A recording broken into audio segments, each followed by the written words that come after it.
शौकत नवाज मीर साहब गिरफ्तार हुए, इससे पहले अहमद फरहाद साहब गिरफ्तार हुए हैं और भी कुछ लोग गिरफ्तार हुए। अहमद फरहाद साहब के बारे में कभी इतला आती है, कभी नहीं आती, कुछ समझ नहीं आ रही कि उनके साथ क्या किया जा रहा है। और रज़ी ताहिर साहब का तो शुक्र है कि वो जुडिशल हो गए हैं और उम्मीद की जा रही है कि अब जल्दी उनकी बेल हो जाएगी तो मामला शायद हल हो जाए। सरदार अमान कश्मीरी ने एक स्टेटमेंट दिया रावला कोर्ट के धरने में। उन्होंने कहा जी कि इंतखाबात का तरीक़ेकार अपनाओ, हमें यह हरगिज़ कबूल नहीं है कि 12 चोर उस पार से लाओ, 12 चोर इस पार से लाओ और फिर हुकूमत बना लो। यानी वो ये कहते हैं 12 बंदे आप उधर से अपने जितवा लेते हैं, 12 सीटें आप यहाँ पे इधर उधर से करके पूरी कर लेते हैं और फिर अपनी हुकूमत आप बना लेते हैं। अवाम को वोट देने और अपने नुमाइंदे मुंतखब करने का हक दिया जाए। नून लीग का तरीके आज़ादी कश्मीर से क्या ताल्लुक है? नून लीग हमें यह ना बताए कि तरीके आज़ादी क्या है। ना राना सनाउल्लाह की यह औकात है कि वो हमें तरीके आज़ादी कश्मीर का दर्स दें और ना ही ख्वाजा आसिफ की यह हैसियत है कि वो इस जद्दोजहद पर हमें कोई लेक्चर दें। इनका तहरीके आज़ादी कश्मीर से कोई ताल्लुक नहीं है। वैसे यहाँ पे पीपल्स पार्टी के ऊपर तो उन्होंने कोई तनकीद नहीं की और पीपल्स पार्टी नरम नरम स्टेटमेंट्स भी दे रही है। मिसाल के तौर पे जो ये खबर है मेरे पास, ये जियो पे छपी हुई है, ये जो वज़ीर-ए-आज़म आज़ाद कश्मीर इस वक्त है फैसल राठौर, जिन्होंने कलदम करार दिया जॉइंट अवामी एक्शन कमेटी को, जिनके पास इख्तियारात हैं, जिन्होंने चारों के सर के ऊपर इनाम भी रखा, जिनकी हुकूमत ने 4 रहनुमाओं के सर के ऊपर इनाम रखा गया, जिनमें से अब एक जबरी तौर पे लापता है, यानी उनका कुछ पता नहीं है, गिरफ्तारी नहीं डाली गई, ना ही किसी अदालत में पेश किया गया शौकत नवाज मीर को, और ये अब एक नॉर्मल चीज़ पाकिस्तान में समझी जा रही है। तो मुहाजिरीन की नशिस्तों का खात्मा कोई शिकवा या गिला नहीं है, एक जायज़ मुतालबा है। अब ये कहना शुरू होगी पीपल्स पार्टी, यानी पीपल्स पार्टी पहले किसी और तरफ खड़ी थी, अब वो ये कह रही है बिल्कुल जायज़ गिला है, मुहाजिरीन की नशिस्तों का खात्मा होना चाहिए। वो ये क्यों कह रहे हैं? वो ये इसलिए कह रहे हैं कि ज़्यादा सीटें पंजाब में मरीम नवाज़ की हुकूमत है और मरीम नवाज़ पंजाब से ज़्यादा सीटें छीन लेगी ताकत के बलबूते पे, और वो पीपल्स पार्टी को नहीं मिलेंगी। तो पीपल्स पार्टी को ये समझ आ गई है कि अगर हुकूमत बनानी है तो आज़ाद कश्मीर वालों को राज़ी करो, और पीटीआई जो है उसको गेम से बाहर तो वैसे ही एस्टेब्लिशमेंट ने कर लेना है। तो एक हुकूमत तो बन गई गिलगित बल्तिस्तान में, तो एक और आज़ाद कश्मीर में हुकूमत बना लेते हैं, और हो सकता है एस्टेब्लिशमेंट आज़ाद कश्मीर में भी पीपल्स पार्टी को हुकूमत बनाकर दे दे। आने वाले दिनों में आप बिलावल और जरदारी के मुंह से एस्टेब्लिशमेंट की काफ़ी और तारीफ़ें भी सुनेंगे। नादरीन, हम काफ़ी अरसे से बात कर रहे थे, भारत ने पाकिस्तान का पानी रोका हुआ है। मैं वक्तन फ़वक्तन इसके ऊपर बात करता हूँ, लोगों को बड़ी आग लगती है, गुस्सा आता है कि इस पे बात क्यों करते हैं। मैं DGISPR का वो स्टेटमेंट भी सुनाता हूँ, मेरी फ़ौज के तर्जुमान है कि तुम हमारा पानी बंद कर दोगे, हम तुम्हारा सांस बंद कर देंगे। तो इस बात को बड़ा माइंड किया जाता है, लेकिन अब शुक्र है कि गुज़िश्ता एक हफ़्ते से हुकूमत ने होश के नाखून लिए हैं और इस पर बात करना शुरू की है। मैं लंबे अरसे से खबरदार कर रहा हूँ और ये मैं कई सालों से खबरें दे रहा हूँ। जब इंडिया ने पाकिस्तान के पानी के ऊपर कोई नया मंसूबा शुरू किया, मैंने सबसे पहले रिसर्च करके उसके ऊपर खबर देने की कोशिश की। जब इसके बारे में एक छोटी सी खबर भी आई तो मैंने पूरी तहकीक करके एक एक चीज़ कौम के सामने रखी। ये हमेशा से मैं करता हूँ और अब ये सिलसिला बहुत तेज़ी से बढ़ गया। इंडिया बड़े बड़े मंसूबे बना रहा है और झेलम और चनाब को फारिग करने वाला है। दरियाए सिंध के ऊपर इसका बहुत बड़ा इम्पैक्ट आएगा और ये बात पूरा पाकिस्तान जानता है। तो पहली मरतबा अब इनको होश के नाखून आए थोड़े से, और सिंध तास मुआहदे के ऊपर इन्होंने जनाब यकतरफा किस्म की कॉन्फ्रेंसेस बुलाना शुरू कर दी हैं।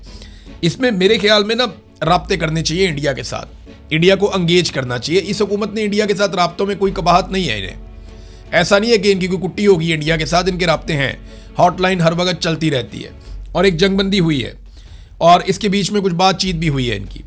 तो इंडिया के साथ राब्ते करें, जो सालिस मौजूद हैं ये सिंध तास मुआहदे के, तो वो उन सालिसों और जामिनों के साथ बातचीत की जाए, उन्हें होश दिलाया जाए। हर फोरम पे पाकिस्तान को जाना चाहिए।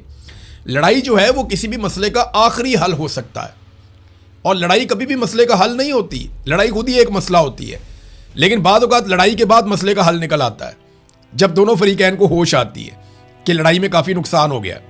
तो लड़ाई तो मसले का आखिरी हल होता है। बातचीत करें, डायलॉग करें, बैठे किसी तरह कायल करें, कुछ भी करें, लेकिन पाकिस्तान का पानी पाकिस्तान को मिलना चाहिए। और अगर अब कोई लड़ाई हो जाए या कोई कार्रवाई हो जाए ना, तो फिर पाकिस्तान को अब 70 साल से जो कौम के साथ वादे किए गए ना वो पूरे करने चाहिए। यानी सियाचिन इंडिया ने छीन लिया, कारगिल पे इंडिया ने कब्जा कर लिया, तो पाकिस्तान की तो ज़मीनों पे इंडिया ने कब्जा ही किया है पाकिस्तान बनने के बाद से लेकर अब तक। तो अब पाकिस्तान की बारी है। पाकिस्तान को जो है वो कश्मीर को आज़ाद करवाना चाहिए। पाकिस्तान की फ़ौज ने 70 साल से वादा किया हुआ है कि कश्मीर को हम आज़ाद करवा कर देंगे, तो वो भी करने पर लगे हाथों जब भी कभी कोई मामला छिड़े। तो और दूसरा जो है वो पाकिस्तान के पानी के ऊपर जितने बंद हैं फिर वो ख़त्म किए जाएं, ताकि पाकिस्तान का पानी पाकिस्तान में बगैर किसी रुकावट के एक फ्लो के साथ आ सके।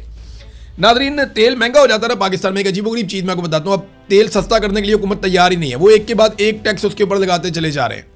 कोई इन्वायरमेंटल लेवी है उसको भी बढ़ा दिया इन्होंने, यानी किसी सूरत भी अवाम को रिलीफ देने के लिए ये हुकूमत तैयार नहीं है। आलमी मंडी में तेल की कीमतें जंग से पहले वाली सूरत हाल से भी नीचे चली गई हैं, लेकिन पाकिस्तान में नहीं। जंग हो जाए ना, आलमी मंडी में तेल महंगा हो जाए तो पाकिस्तान में उसके असरात 24 घंटे में आते हैं। आलमी मंडी में तेल महंगा हो गया तो पाकिस्तान में 24 घंटे के अंदर तेल महंगा हो जाता है, लेकिन आलमी मंडी में तेल सस्ता हो गया तो पाकिस्तान में उसके असरात 3 हफ्ते से 1 महीने के बाद आते हैं। हम पागल हैं, हमें समझ नहीं आती पाकिस्तानियों को।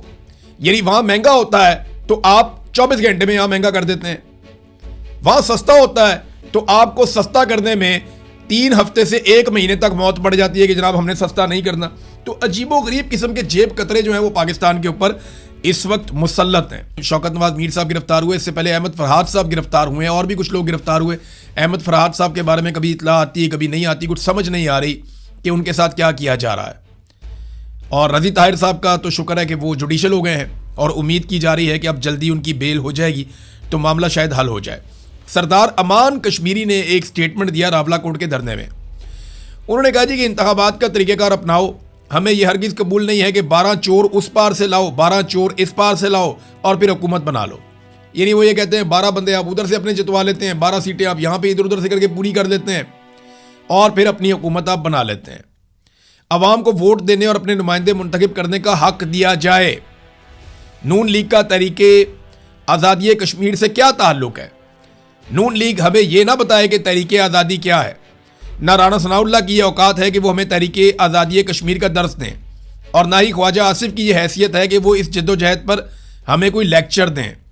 इनका तहरीके आज़ादी कश्मीर से कोई ताल्लुक नहीं है। वैसे यहाँ पे पीपल्स पार्टी के ऊपर तो उन्होंने कोई तनकीद नहीं की और पीपल्स पार्टी जरा नरम नरम स्टेटमेंट्स भी दे रही है। मिसाल के तौर पे जो ये खबर है मेरे पास, ये जियो पे छपी हुई है, ये जो वज़ीर-ए-आज़म आज़ाद कश्मीर इस वक्त है फैसल राठौर, जिन्होंने कलदम करार दिया जॉइंट अवामी एक्शन कमेटी को, जिनके पास इख्तियारात हैं, जिन्होंने चारों के सर के ऊपर इनाम भी रखा, जिनकी हुकूमत ने 4 रहनुमाओं के सर के ऊपर इनाम रखा गया, जिनमें से अब एक जबरी तौर पे लापता है, यानी उनका कुछ पता नहीं है, गिरफ्तारी नहीं डाली गई, ना ही किसी अदालत में पेश किया गया शौकत नवाज मीर को, और ये अब एक नॉर्मल चीज़ पाकिस्तान में समझी जा रही है। तो मुहाजिरीन की नशिस्तों का खात्मा कोई शिकवा या गिला नहीं है, एक जायज़ मुतालबा है। अब ये कहना शुरू होगी पीपल्स पार्टी, यानी पीपल्स पार्टी पहले किसी और तरफ खड़ी थी, अब वो ये कह रही है बिल्कुल जायज़ गिला है, मुहाजिरीन की नशिस्तों का खात्मा होना चाहिए। वो ये क्यों कह रहे हैं? वो ये इसलिए कह रहे हैं कि ज़्यादा सीटें पंजाब में, पंजाब में मरियम नवाज़ की हुकूमत है और मरियम नवाज़ पंजाब से ज़्यादा सीटें छीन लेगी ताकत के बलबूते पे, और वो पीपल्स पार्टी को नहीं मिलेंगी। तो पीपल्स पार्टी को ये समझ आ गई है कि अगर हुकूमत बनानी है तो आज़ाद कश्मीर वालों को राज़ी करो, और पीटीआई जो है उसको गेम से बाहर तो वैसे ही एस्टेब्लिशमेंट ने कर लेना है। तो एक हुकूमत तो बन गई गिलगित बल्तिस्तान में, तो एक और आज़ाद कश्मीर में हुकूमत बना लेते हैं, और हो सकता है एस्टेब्लिशमेंट आज़ाद कश्मीर में भी पीपल्स पार्टी को हुकूमत बनाकर दे दे। आने वाले दिनों में आप बिलावल और जरदारी के मुंह से एस्टेब्लिशमेंट की काफ़ी और तारीफ़ें भी सुनेंगे।